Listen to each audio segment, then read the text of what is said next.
Hey there! Today I'm going to show you how to install Google Chrome on your Mac in just a few simple steps.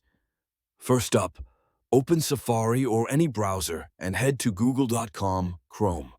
Once you're there, hit that Download Chrome button and let it do its thing.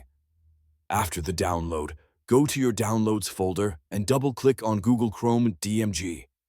A new window will pop up. Just drag the Chrome icon into your Applications folder.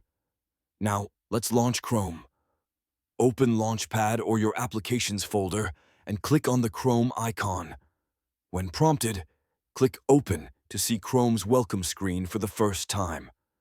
To set Chrome as your default browser, just click Set as Default when it asks you.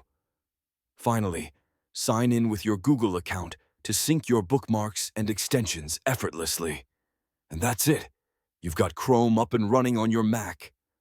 Enjoy a smoother browsing experience. If you found this helpful, give it a thumbs up and subscribe for more tech tips.